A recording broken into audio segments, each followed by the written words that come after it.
Hello friends, welcome to our YouTube channel. अगर आपने अभी तक चैनल को सब्सक्राइब नहीं किया है तो उसे सब्सक्राइब कर ले और बेल आइकन प्रेस कर दे ताकि आपको हमारे वीडियोस का अपडेट मिलती रहे। तो चलिए शुरू करते हैं इसी के साथ आज का अपना वीडियो। तो हमारा वीडियो है जीएस टेस्ट पेपर 186 और आज का हमारा पहला क्वेश्चन है, consider the following statement about the planned GI sat of ISRO. तो जो जीआई सैट है इसरो का, उसके संदर्भ में 3 स्टेटमेंट है, आपको बताना है कौन सा सही है। पहला है, it is a geo imaging satellite that would be operated from lower earth orbit. तो एक जियो इमेजिंग सैटेलाइट है जिसको लोअर अर्थ का जो लोअर ऑर्बिट है वहाँ से ऑपरेट किया जाएगा। सेकंड है, it has a high temporal resolution than other lower observation satellite. तो उसका जो टेम्पोरल रिजोल्यूशन है दूसरे लोअर अर्थ ऑब्जर्वेशन सैटेलाइट है उनसे ज़्यादा है। थर्ड है, it's coverage can be extended even outside India. तो इसका कवरेज है वो इंडिया से बाहर भी करता है। तो आपको बताना है इनमें से कौन सा स्टेटमेंट सही है। तो इसका सही आंसर है सी, 2 and 3 ओनली। फर्स्ट गलत है। ISRO is designing a geo imaging satellite GI sat. It will carry a geoimager with a multispectral imaging instrument. It can be placed in geostationary orbit of 36,000 kilometre. तो ये एक lower earth orbital satellite नहीं है बल्कि एक जियो stationery satellite है। जियो stationery का मतलब होता है कि ये अर्थ के एक पर्टिकुलर लोकेशन के साथ ही मूव करेगा, ना कि उसके कहने मतलब रोटेशन उसका अर्थ के रोटेशन से सिमिलर होगा, ना कि वो पूरे उसको अलग से मतलब रोटेट करेगा। तो चलिए बढ़ते हैं एक साथ अपने अगले क्वेश्चन की तरफ। नेक्स्ट है हमारा क्वेश्चन नंबर 2,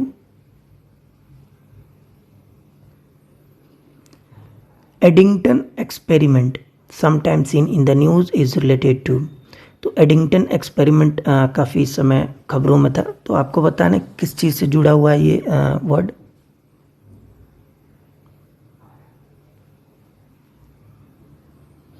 तो उसका सही आंसर है D, it is an observational test for verifying Einstein theory of relativity. तो जो आइंस्टीन की थ्योरी ऑफ रिलेटिविटी थी उससे ऑब्जर्वेशनल टेस्ट हुआ था जिसको एडिंगटन एक्सपेरिमेंट का नाम दिया गया था। तो चलिए बढ़ते हैं एक साथ अपने अगले क्वेश्चन की तरफ। Question number 3, which of the following expenditure can be classified as a revenue expenditure. तो इनमें से कौन सा एक्सपेंडिचर ऐसा है, यानी कौन से ऐसे खर्चे हैं जिनको हम रेवेन्यू खर्चे बोलते हैं।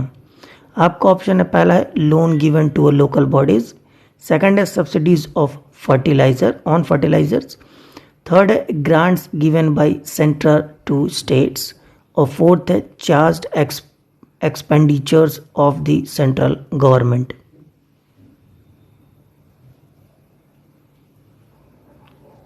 तो उसका सही आंसर है सी, 2, 3 and 4 ओनली। पहला वाला गलत है। लोन जो होता है वो रेवेन्यू का पार्ट नहीं बल्कि कैपिटल एक्सपेंडिचर का पार्ट है। तो चलिए बढ़ते हैं एक साथ अपने अगले क्वेश्चन की तरफ। Question number 4, if India trades with Indian rupees instead of US dollars with the USA, which of the following shall be outcome. अगर इंडिया इंडियन रुपी में ट्रेड करता है बजाय US डॉलर के, तो USA के कंटेक्स्ट में USA से अगर करता है इंडियन करेंसी में बिना US डॉलर के, तो क्या आउटकम होगा, उससे क्या मिलता है हमें ये बताना है आपको। आपका ऑप्शन है, पहला trade deficit with USA narrow, यानी USA के साथ जो ट्रेड डेफिसिट है वो कम होगा। सेकंड है rupee appreciate when compare to US dollar. तो यूपी की जो वैल्यू है रूपी की वो हमारी बढ़ जाएगी अगर हम US डॉलर के मुकाबले देखें तो आपको बताना इनमें से कौन सा स्टेटमेंट सही है।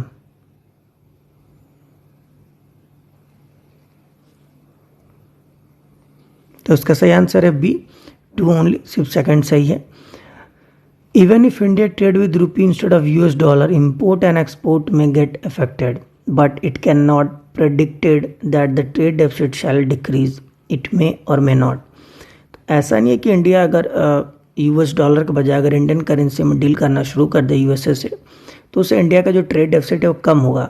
हो भी सकता है और नहीं भी हो सकता, मतलब इसका कोई कन्फर्मिटी नहीं है कि हाँ कम ही होगा या हाँ नहीं भी होगा, पर उसका इंपोर्ट और एक्सपोर्ट जरूर अफेक्ट करेगा।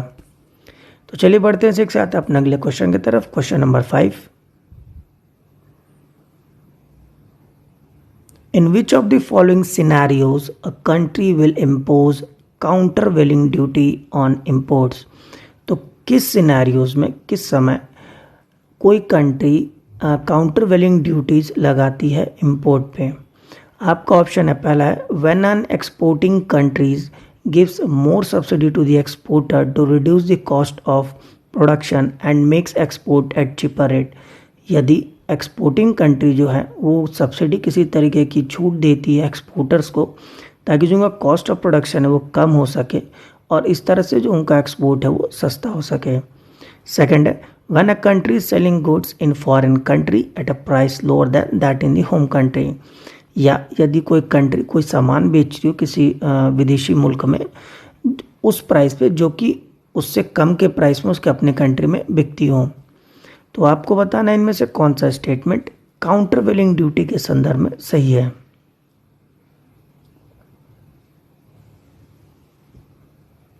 तो उसका सही आंसर है ए, वन ओनली, सिर्फ पहला सही है, सेकंड गलत है। When a country selling goods in foreign country at a price lower than price of home country that is called anti dumping duty. तो उसको एंटी डंपिंग ड्यूटी बोलते हैं, ना कि काउंटरवेलिंग ड्यूटी। दोनों अलग अलग है, एकदम ध्यान से पढ़िएगा। जब सस्ते दाम पे बेचने लग जाएगी कोई, जैसे चाइना के अगर एग्जांपल है, चाइना कोई फ़ोन बना रहा है और वो उसकी कंट्री में मान लीजिए 100 रुपये की बिक रही है, लेकिन वही फ़ोन अगर इंडिया में लाके वो सिर्फ 50 रुपये में बेच रहा है तो उसको बोलते हैं एंटी डंपिंग ड्यूटी। ऐसा तब होता है जब किसी कंट्री में प्रोडक्शन बढ़ जाता है और उनका जो सप्लाई बढ़ जाता है और उनका जो क्या बोलते हैं सप्लाई बढ़ जाता है और डिमांड कम होती है, तो उस कंटेक्स्ट उस टाइम वो सस्ता बेचता है, जिस पे दूसरी कंट्री एंटी डंपिंग ड्यूटी लगाती है। वही काउंटरवेलिंग ड्यूटी है, वो कॉस्ट ऑफ प्रोडक्शन को कम करने के लिए जब कोई कंट्री छूट देती है अपने एक्सपोर्टर्स को, तब ये काउंटरवेलिंग ड्यूटी लगता है। दोनों अलग अलग है, मिक्स बिल्कुल मत कीजिएगा। तो चलिए बढ़ते हैं इसी के साथ अपने अगले क्वेश्चन की तरफ। नेक्स्ट है हमारा question number 6, which of the following were not known to the Harappan people. तो 4 एग्जाम्पल दे रखे अलग अलग, मेटल है, नॉन मेटल चीज़ें भी हैं। इनमें से कौन सी ऐसी चीज़ है जो कि हड़प्पन सभ्यता में जो लोग थे उनको पता नहीं थी। पहला है गोल्ड, सेकंड है लापिस लजुली, थर्ड है आयरन और फोर्थ है आइवरी।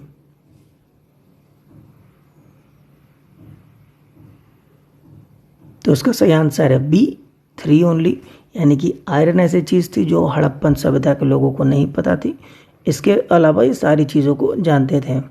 लैपिस लजुली कुछ और चीज़ नहीं बल्कि डेकोरेशन के लिए जो एक कहते हैं अलग अलग तरीके के पत्थर होते हैं उनको बोलते हैं। तो चलिए बढ़ते हैं इसी के साथ अपने अगले क्वेश्चन की तरफ। Question number 7, he was a contemporary of Babur. He maintained cordial relation with the Portuguese governor Alfonso de Albuquerque. He wrote Jambati Kalyanam. He was, तो एक स्टेटमेंट दे रखा है, उसमें ये कह रहा है कि जो व्यक्ति हैं ये बाबर के कंटेम्प्ररी हैं, यानी जिस समय बाबर थे उस समय इनका भी शासन चल रहा था और उन्होंने बहुत अच्छा रिलेशन पोर्चुगीज़ के साथ बनाया था, खासकर अल्फांसो डी एल्बेरुक के नाम एल्बेरुक से। और इन्होंने एक किताब लिखी थी जिसका नाम था जाम्बती कल्याणम। तो ये कौन है, किस व्यक्ति की व्याख्या कर रहा है, आपको बताना है।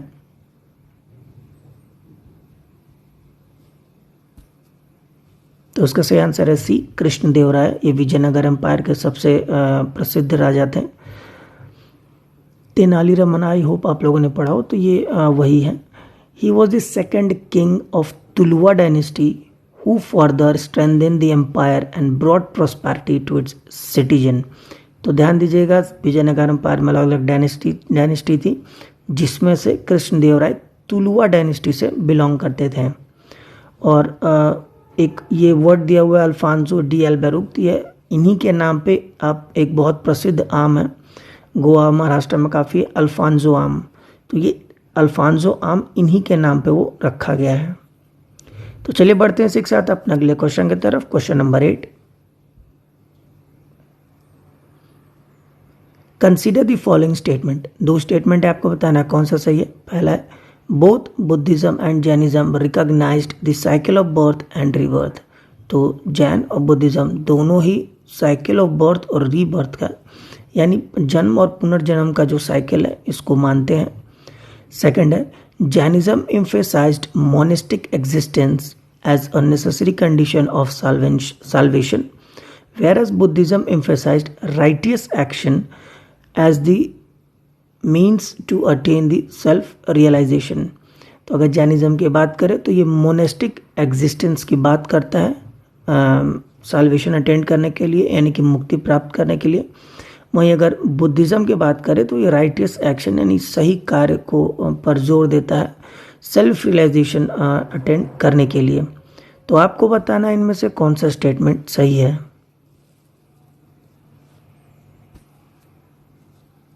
तो उसका सही आंसर है सी, बोथ 1 एंड 2, यानी कि दोनों ही स्टेटमेंट सही है। तो चलिए बढ़ते हैं इसी के साथ अपने अगले क्वेश्चन की तरफ। Question number 9, consider the following statement about coastal lines. Coastal line के संदर्भ में दो स्टेटमेंट है, आपको बताना है कौन सा सही है। पहला है, no other country has a long coastline on the Indian Ocean like India. यानी किसी दूसरे कंट्री की बात करें अगर इंडिया कंपैरिजन में, तो किसी का इतना बड़ा तटीय क्षेत्र नहीं है जितना बड़ा इंडिया का इंडियन ओशन में है।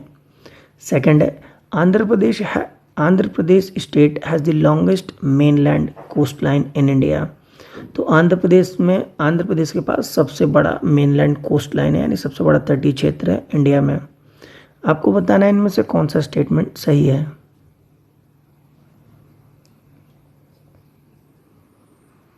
तो उसका सही आंसर है ए, 1 ओनली से पहला सही है, सेकंड गलत है। वो आंध्र प्रदेश नहीं बल्कि गुजरात है। गुजरात का सबसे लंबा coastline, longest mainland coast line है इंडिया में। तो चलिए बढ़ते हैं इसी के साथ अपने अगले और आखिरी क्वेश्चन की तरफ। Question number 10, with reference to the Tropic of Cancer in India consider the following statement. तो कर्क रेखा जो इंडिया से गुजरती है उसके संदर्भ में दो स्टेटमेंट है, आपको बताना है कौन सा सही है। पहला है, most of the geographical areas of Chhattisgarh is located not to the Tropic of Cancer. तो छत्तीसगढ़ का एक बड़ा सा जो हिस्सा, जो कि उत्तरी हिस्सा की अगर बात करें तो वो कर्क रेखा के ऊपर आता है। सेकंड है, the Tropic of Cancer does not pass through the Rajasthan. यानी कर्क रेखा राजस्थान से नहीं गुजरती है। आपको बताना है इनमें से कौन सा स्टेटमेंट सही है।